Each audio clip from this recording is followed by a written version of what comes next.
Every experience that we've ever had in the past, every experience we will have in the future, and more importantly, the experience that we're having now, is the result of the unlimited universal life force acting upon our thoughts, our emotions, and our feelings. As creative channels for the unlimited intelligence, how we think and feel determines our situation in life. If we hear something that we don't believe, it's important to negate that energy immediately, if not sooner. Whenever I'm teaching a class, and I use an example perhaps from my past where Spirit was muddling things up a little bit to get my attention, and I've moved through that, I will always articulate that this is just an example, Great Spirit. This is not my reality now. So it's important to stand in the truth of where you are in this moment. It takes just as much energy to fail as it does to succeed. Consistent negative patterns in the subjective mind actually do succeed, they just succeed as a negative. And this is what we mean when we say the law always works, especially when it works by appearing not to work. So life will respond to us as we respond to it. And the more we acknowledge this reciprocal relationship, the greater our conscious awareness of who we are as spiritual beings becomes. There is a power within you that is waiting to create your thoughts. You are the only thinker in your mind. You decide how you feel, how you think, and how things are going to outpicture.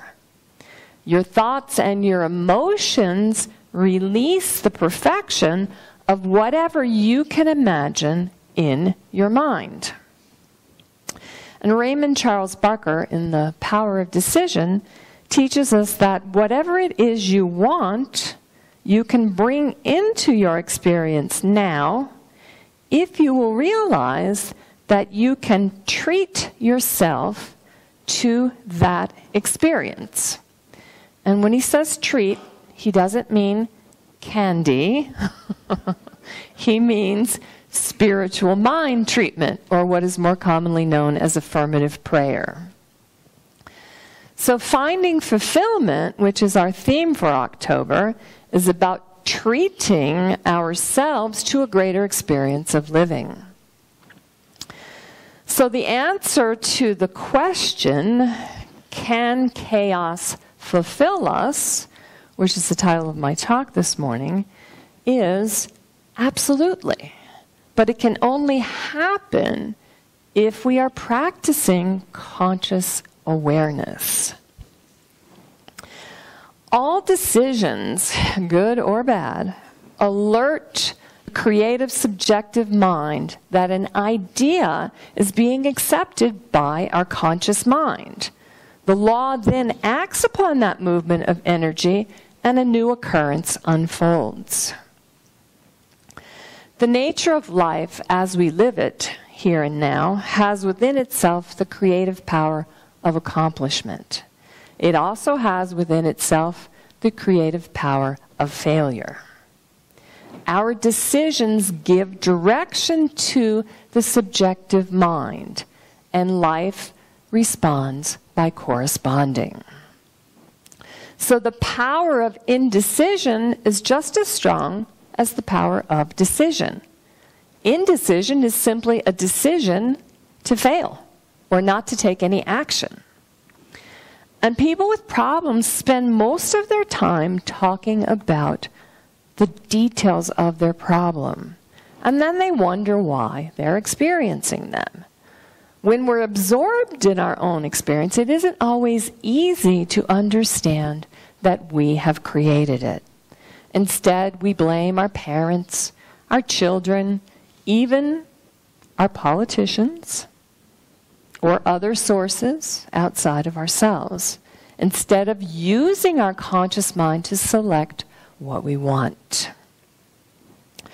It isn't about needing a person, a place, a thing, or an idea to be fulfilled. It's about shifting what we believe at a subjective level.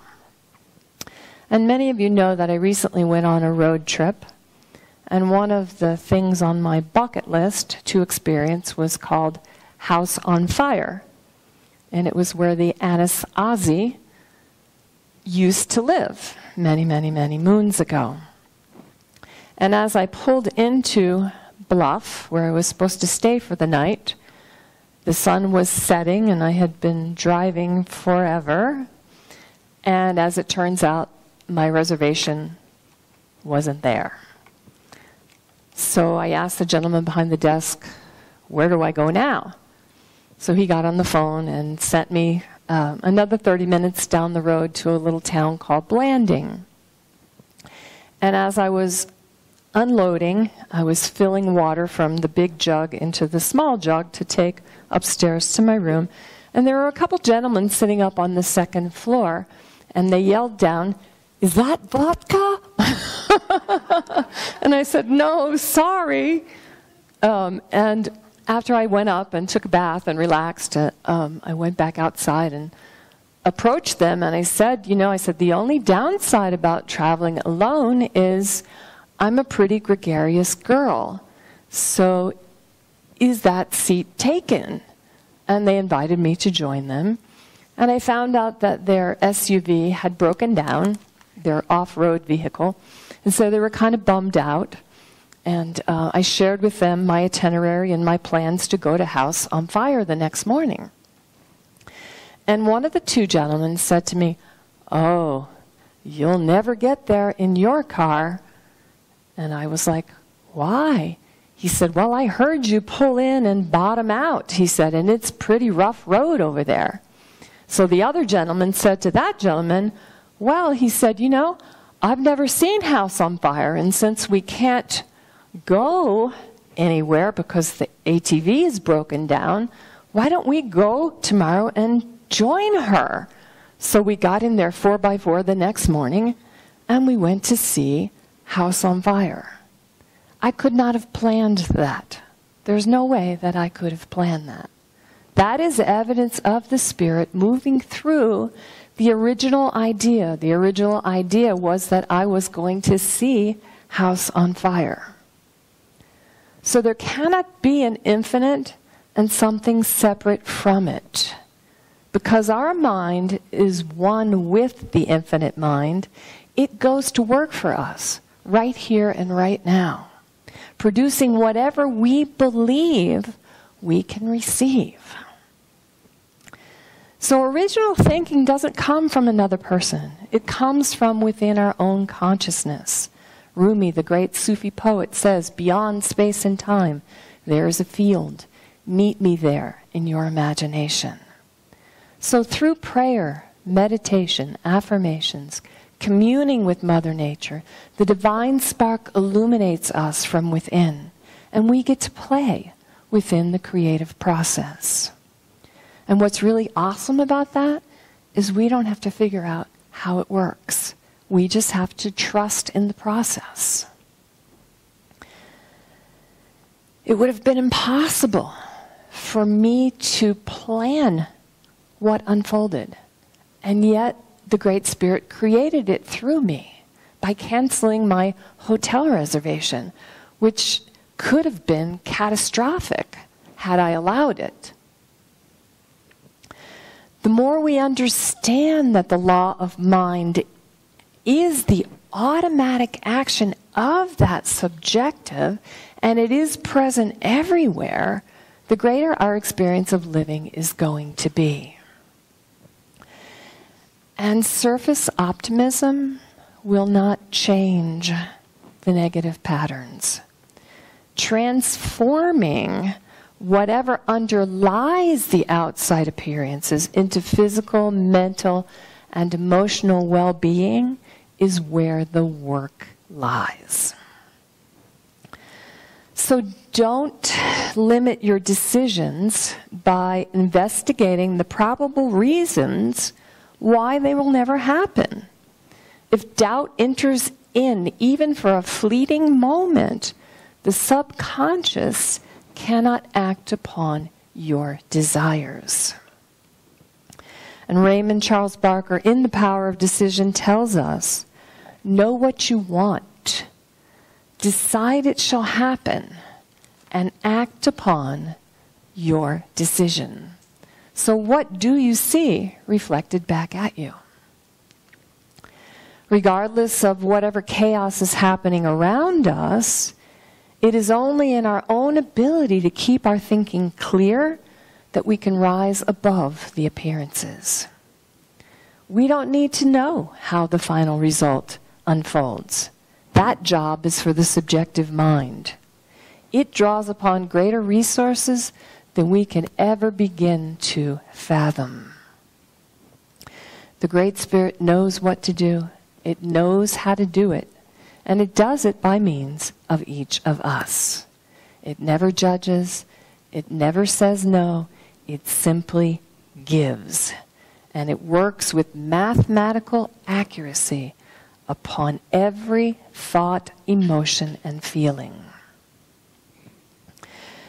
We exist within this original universal mind, which means that the universal laws are available for us. And the action between our pattern of thought and that life force determine how our experience happens. Our future is established by our thinking. So it's up to us to form clear, definite ideas of what we choose to experience. While we were at the conference in Dallas, we had an afternoon off, and it was on the way to the airport, so we had to take our luggage with us. And my roommate said, "Oh, what if they don't have any storage and we have to walk all the way through the zoo with our bags?" And I just looked at her and I said, "What is it that you're creating in this moment?" And don't think that she didn't catch me on many occasions. We have permission to do that for one another. It's called holding the high watch. I'm sure some of you are familiar with that. When we let someone else do our thinking for us, or we rely on questions, doubts, and worries from our past, our subjective can only produce what is in our thinking. So the conscious mind makes the decision, the subjective mind acts upon the decision, which is why it's important for us to clear out any of our old patterns, any of our old habits, any of our old beliefs, and begin to develop what I like to call our spiritual muscle. Raymond Charles Barker tells us the inside of the individual is the explanation of the outside of the individual. So your thought moves through and comes out as your experience. So can chaos fulfill us? Yesterday morning at Oh God 100, I think it was about 5 o'clock, I decided that I was going to the balloon festival. And I had already determined that I wasn't going to do the shuttle. So the lady in my phone, I call her Sammy. And I totally trust in Sammy. And I just punched in, Balloon Fiesta Park, take me there. And she passed the shuttle. And she passed all these cars that were turning off. And I was like, where is she taking me? But she got me there on time. And I really extend kudos to the Albuquerque Police Department and whoever is involved with the Balloon Fiesta, because it was so smooth and there was so much potential for chaos. So many people, so many cars, so many vendors, and everything unfolded beautifully. So when we articulate our needs through something called spiritual mind treatment. And that's what we mean when we say treat and move your feet. So you pray before you take the action. What we really need is a new idea. We don't have to worry about the conditions or the facts or whatever is in front of us. The Great Spirit creates within the macrocosm. We create within the microcosm. And once we can embody a clear concept at a subjective level of what it is we would like to experience, whatever the situation, even chaos can fulfill us. There is a larger idea than the one reported by our senses. It already lives within our conscious mind. And we access it whenever we understand and know that we are cause to our experience. And one last quote from Raymond Charles Barker. You have to be a today person in a today experience to have the fullness of life in the here and now. The only creative process there has ever been is thinking. We are the deciding factor in our entire world of experience. And ideas are the birthplace of our intentions. The possibilities are infinite. The potential is always available. All we have to do is accept for ourselves the belief that good is ours now. And then even chaos can fulfill us. Thank you, and namaste.